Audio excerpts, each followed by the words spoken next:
우리에게 주신 하나님의 말씀은 출애굽기 20장 7절 말씀입니다. 출애굽기 20장 7절 말씀입니다.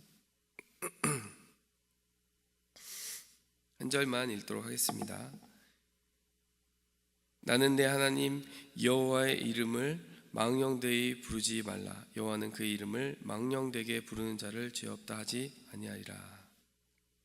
아멘. 우리가 계속해서 하나님께서 그 이스라엘 백성들, 출애굽한 이스라엘 백성들에게 주신 그 말씀의 계명 하나하나를 살펴보고 있습니다. 우리가 일찍이 말씀을 나누었지만요, 말씀과 규율, 그 계명이 없는 삶을 우리는 자유라고 하지 않고 오히려 그러한 삶을 위기에 있는 삶이다, 방향을 모르는 삶이다, 끈떨어진 영과 같이 비상하는 것이 아니라, 자유로워지는 것이 아니라 추락하는 삶을 경험하게 되는 것이다 라고 이야기를 했습니다. 하나님의 말씀이 있을 때야만이, 그 말씀이 붙잡아 줄 때만이 우리가 비상할 수 있고, 하나님의 말씀의 빛이 있을 때야만이 우리의 삶의 진정한 방향이 제시될 수 있고 하나님의 영광을 따라 살아갈 수 있게 됩니다. 오늘 본문 말씀 20장 7절을 보면서요, 우리가 이 20장 7절의 말씀을 어떻게 이해하고 또 그 안에 담겨진 축복은 무엇인지, 그리고 어떻게 적용할 수 있는지에 대해서 살펴보도록 하겠습니다. 오늘 본문 말씀, 하나님의 이름을 망령되게 부르지 말라라고 하는 이 문장은요, Do not take God's name in vain 이라고 영어 성경에서는 그렇게 이야기를 하고 있습니다. 하나님의 이름을 헛되게 취하지 말라. 약간 뉘앙스가 다르죠? 망령되이 부르지 말라라고 하면, 우리가 이 계명을 볼 때 이 계명을 지키는 게 그렇게 어려운 일인가? 하나님께서 굳이 10계명의 한 조항으로 그 계명을 넣을 만큼 이렇게 어려운 것인가 생각이 들 수도 있습니다. 왜냐하면 우리가 평소에 하나님의 이름을 그렇게 입에 많이 담는 것 같지도 않고요, 일상생활 속에서 담는다 할지라도 굳이 하나님의 이름으로 이렇게 망령되게, 하나님의 이름이 아주 훼손되는 방식으로 하나님의 이름을 사용하는 경우는 별로 없는 것 같거든요. 사실 철없이 이렇게 하나님의 이름을 넣어서 비속어라든지 그런 잘못된 말을 쓰는 경우가 영어권 아이들 중에는 종종 있지만요, 사실 어느 정도 믿음의 신앙 베이스만 있어도요, 그것이 하나님의 이 주신 10계명에 어긋난다는 것을 알면 그것을 쉽게 피할 수가 있고, 그렇게 많이들 살지 않습니다. 그래서 우리 생각에는 이 계명 그렇게 어려운 계명이 아닌데 라고 생각할 수 있다는 것이죠. 그런데 곰곰이 따져보면요, 우리가 이 계명대로 살아간다는 것이 생각보다 어려울 수도 있겠다라는 그런 생각을 해보게 됩니다. 하나님의 이름을 망령되이 부른다라고 하는 것보다 더 깊이 Take God's name in vain, 하나님의 이름을 취하여서 헛되게 적용하거나 살아가는 것, 그것을 전체적으로 이 계명을 어기는 것으로 해석을 하게 되면 우리가 좀 더 넓게 이 계명을 바라볼 수 있게 되는 것이죠. 사실 문자적으로만 해석을 하면 그 하나님의 이름을 망령되이, 그 헛되게 가져오지 않는 것이 무슨 뜻일까? 제가 한 번은 유대인의 회당에 가본 적이 있어요. 신학 공부하면서 유대인들의 그 신앙생활을 좀 배워봐라, 혹은 다른 종교에 있는 사람들의 그 신앙생활이 어떤 모습인지 비교해봐라 라고 하는 과제가 있어서 가봤거든요. 가봤더니 거기는 그야말로 문자 그대로 다 해석을 합니다. 제가 이제 공부를 하러 간 거잖아요. 그러니까 막 노트 필기를 하고 있었어요. 그랬더니 잠깐 이라고 하는 거예요. 쓰지 말라는 거예요. 왜 쓰지 말라고 했을까요? 안식일을 범하지 말라 이러는 거예요. 손으로 일을 한다는 거예요. 거기서는 심지어 엘리베이터도 일을 시키지 않습니다. 어떻게 일을 시키지 않느냐? 여러분, 안식일만 되면요, 그 엘리베이터는 모든 층에 자동으로 섭니다. 내가 버튼을 눌러서 몇 층에 가겠다라고 딱 누르는 순간 엘리베이터한테 내가 일을 시키는 거라는 거예요. 그러니까 나는 일을 시키지 않을 수 있는 방법이 뭡니까? 그냥 가만히 기다리고 있는 거죠. 계속 자동으로 움직이니까요. 그 다음에 내려왔을 때 딱 타고 가면 또 자동으로 계속 모든 층에 서는 겁니다.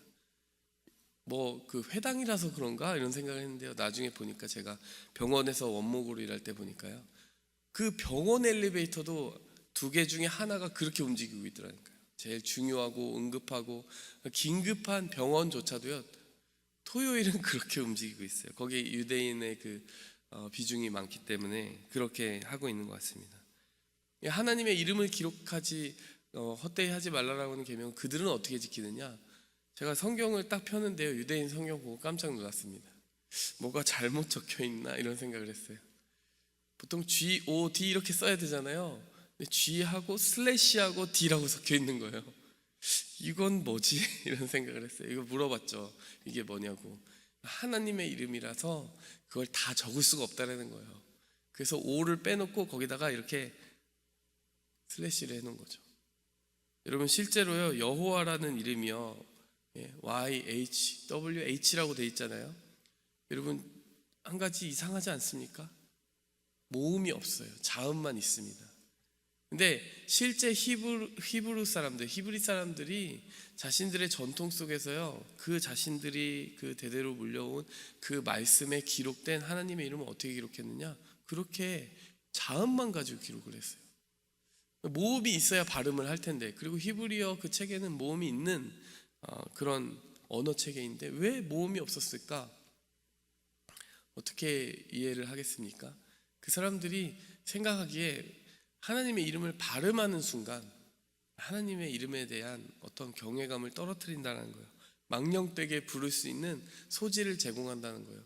그때부터 모음을 다 뺐고, 그래서 실제로 그 이름이 어떤 모음과 함께 발음되어야 하는지 아는 사람이 없어요.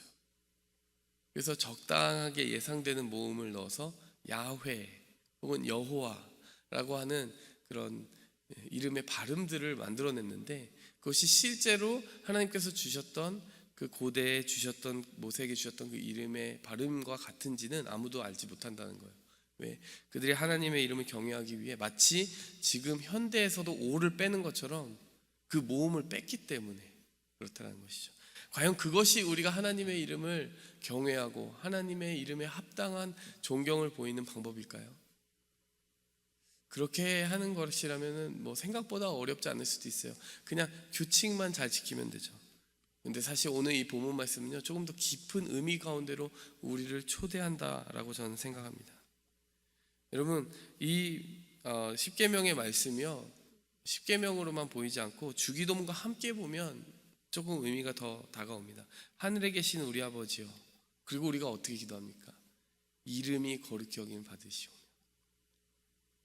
여러분, 우리가 하나님의 이름을 헛되이 쓰지 않는다는 것은요, 그냥 소극적으로 뭐 모음을 빼고 쓴다든지 하나님의 이름을 입에 잘 담지 않는다든지 뭐 이런 정도 소극적인 수준으로 하나님의 이름을 이렇게 망령되이 부르지 않는다, 이 계명 지킬 수 있는 게 아닙니다. 예수님께서는 주기도문을 통해서요, 우리에게 확실히 적극적인 의미로서 이 계명의 의미를 설명해 주신 거예요. 그 정도가 아니라 거룩히 여김을 받으실 수 있도록 그 방법이 무엇인지 생각하고 살아가는 삶이 이 계명을 지키는 삶이다, 이렇게 말씀해 주신 거죠. 그렇게 생각해 보면서 오늘 이 본문 말씀, 이 10계명의 3계명을 어떻게 우리 삶 속에 제대로 적용할 수 있을까, 몇 가지 적용의 포인트를 좀 생각해 보았어요. 첫 번째로 보니까요, 우리의 말 속에서 하나님의 이름을 가지고 약속한 것이 있으면 제대로 지켜야 되겠다. 달리 말하면 그렇게 해야만 하나님의 이름이 거룩히 여김을 받는다라는 거죠. 예를 들어서요, 우리가 하나님의 이름으로 많은 약속들을 합니다. 우리가 언제 하나님의 이름을 가지고 약속을 많이 하는가? 하나님의 이름으로 맹세할게. 뭐 사실 이런 약속을 헛되게 하는 사람들은 많지 않잖아요. 그런데 크고 작은 약속들, 그리고 하나님의 성품이 반영된 약속들이 있습니다. 대표적인 것 중에 하나가요, 기도할게입니다. 기도할게. 사실 그게요, 우리가 생각 없이 사실 듣는 사람 기분 좋으라고 하는 약속일 수 있는데 그게 상당히 무거운 약속이라는 것을 제가 느낀 적이 있습니다. 저희 부모님이 이번에 오셔가지고 저번에 얘기하는 거 보니까요, 자기가 정말 기도할 게 아니면 기도한다는 말을 안 한대요. 뭐 그렇게까지 해야 되나 생각이 드는데, 정말 하나님 앞에 기도할 마음을 주시면, 정말 하나님께서 기도할 마음을 주시면 기도하겠습니다, 이렇게 얘기한다는 거예요. 뭐 그렇게까지 해야 되나 싶었는데 그 마음의 동기가 무엇인지는 참 공감이 되었습니다. 우리가 하나님의 이름으로 약속을 하는데 듣는 사람조차 기도하겠어, 그 사람의 말에 그 무게감이 그렇게 와닿지 않을 때가 있다라는 거예요. 근데 거기 하나님의 이름과 하나님의 이름으로 하는 약속이 걸려 있게 되면 그 말만 가벼워지는 것이 아니라 그 하나님의 이름과 함께 약속했기 때문에 그 이름이 같이 가벼워진다는 것이죠. 그러다 보면은 우리가 하나님의 이름으로 약속을 하고 신앙생활하는 그 모든 일들 가운데 하나님의 이름이 무겁게 여겨지는 것이 아니라 하나님의 이름이 가볍게 여겨지는 경우가 생긴다는 것입니다. 하나님의 이름으로 하는 모든 약속을 지극히 작은 것 하나라도 지키려 하는 것, 그것이 이름을 망령되이 부르지 않는 것입니다. 또 두 번째로 적용해 볼 수 있는 것이요, 우리의 동기 속에서 하나님의 이름을 거룩하게 지키는 것이 바로 이 말씀을 지키는 방법입니다. 동기가 무엇이냐? 때로요, 우리가 잘못된 동기로 하나님의 이름을 끌어다 온 때가 있다라는 거예요. 하나님의 이름을 가져옵니다. 그래서 하나님을 위해서 무엇을 하고 있다라고 전면에는 이렇게 써붙입니다. 그런데 뒤에 들어가 보면 그렇게 순수하지 않는 동기로 하나님의 이름을 그저 가져와서 사용할 뿐인 경우가 있습니다. 제가 한국에서 신앙생활 할 때요, 꼭 철만 되면 오시는 분들이 있었어요. 그날은 정말 가장 겸손한 분이었습니다. 교회 앞에서요 90도로 인사를 하는 분이 있습니다. 누가 그런 인사를 하실까요? 교회 앞에서. 정치인이죠. 여기 띠를 이렇게 딱 두르고, 그날만큼은요 예수님만큼이나 겸손해 보입니다. 예배도 참석해요. 자기는 그리스도인이었다라는 거죠. 물론 그 시기에만 얼굴을 비춥니다. 그들의 동기는 정말 진짜로 하나님을 영광스럽게 하는 데 순수하게 맞춰져 있었을까요? 모든 정치인이 그렇지는 않겠지만, 그러나 그때에만 그 이름을 빌어서 표를 얻고자 하는 다른 동기로 하나님을 앞세우고 있다면요, 사실은 하나님을 수단의 위치로 바꾸는 것이죠. 여러분, 우리의 동기가 하나님을 목적 삼아야 됩니다. 그런데 하나님을 수단 삼아서 그것을 가지고 다른 부수적인 무언가를 얻기 위해 하나님의 이름을 액세서리로 사용한다면 그것 역시 이 계명을 어기는 것이 될 것입니다. 대표적인 예로 또 역사 속에서는 십자군 전쟁이 큰 교회의 과오로 기록되어 있지 않습니까? 그 전쟁을 벌인 동기가 하나님의 그 모든 숨결이 기록되어 있는 성지를 탈환한다라고 하는 동기가 있었어요. 근데 거기에 참여한 사람들은요, 정말 저마다 다른 욕심을 가지고 그 전쟁에 참여했습니다. 그래서요, 그 중에 많은 안 좋은 일이 있었는데 한 가지 일이 약탈이었어요. 근데 약탈이 하나님을 믿지 않는 그런 마을에서만 약탈한 것이 아니라요, 컨스탄티노플, 정말 기독교의 유산이 살아있는 그곳에 가서 그 성당들을 부시면서 십자군들이 그런 전쟁을 벌인 적이 있습니다. 애초에 생각했던 그 동기도 순수하지 못했기 때문에 열매가 좋지 않았던 것이죠. 마지막으로 이 이름을 지키는 온전한 방법은 무엇입니까? 하나님의 성품대로 살아가는 것입니다. 여러분, 하나님의 이름을 우리가 그렇게 입에 올리지 않더라도요, 한 가지 기억할 것은 하나님의 이름을 우리가 올리지 않더라도 우리가 크리스찬으로 살아가면 하나님의 이름이 여기 걸려 있다는 것입니다. 이미 우리 입으로 말하지 않아도요, 사람들은 알아요. 교회 다니는 사람이다, 하나님 믿는 사람이다. 하나님의 이름을 지킨다는 것은 곧 하나님의 이름으로 살아가는 내 삶을 지키는 것이다 라고도 이해할 수 있는 것이죠. 왜냐하면 내가 내 삶을 지키지 못하면요, 하나님의 이름이 같이 추락하게 되기 때문입니다. 한국의 큰 대형 교회 중에 한 교회가 있어요. 어떤 교회라고 이렇게 이름을 말하고 싶진 않지만 강남의 큰 교회입니다. 정말 미담이 많았고 칭찬을 많이 받던 교회였어요. 그런데 그 교회가 한 가지 무리한 선택을 했습니다. 정말 우리가 이 지역에서 가장 아름다운 교회를 지어서 하나님의 이름을 높여보자, 이런 좋은 동기를 가지고 건축을 시작을 했어요. 그런데 문제가 생긴 것은 아무래도 강남의 땅이 협소하다 보니까 그 지하의 본당을 파면서 도로를 점유해야 되는 일이 생겼습니다. 그래서 그곳을 파내려 가야 되는데 법은 그것을 허용하지 않았어요. 안전하지 않으니까. 그런데 그 법을 우회할 수 있는 방법이 있었습니다. 그 교인 성도분 중에 구청장도 있고 힘 있는 분들이 많이 있는 거예요. 경찰서장도 있고. 그런 방법으로 건축을 강행을 해서 나중에 탈이 난 거예요. 왜 법을 어겼느냐, 그 법을 어기게 해준 근거가 뭐냐라고 하는 것이 문제가 되기 시작한 거죠. 그런데 그로 말미암아 그것이 매스컴에 보도가 되고 하니까요, 하나님의 이름이 영광을 받을 줄 알았는데 영광을 받은 것이 아니라 그 화려하게 지어진 건물을 보는 것이 아니라 그 법을 어긴 모습이 드러나더란 말이에요.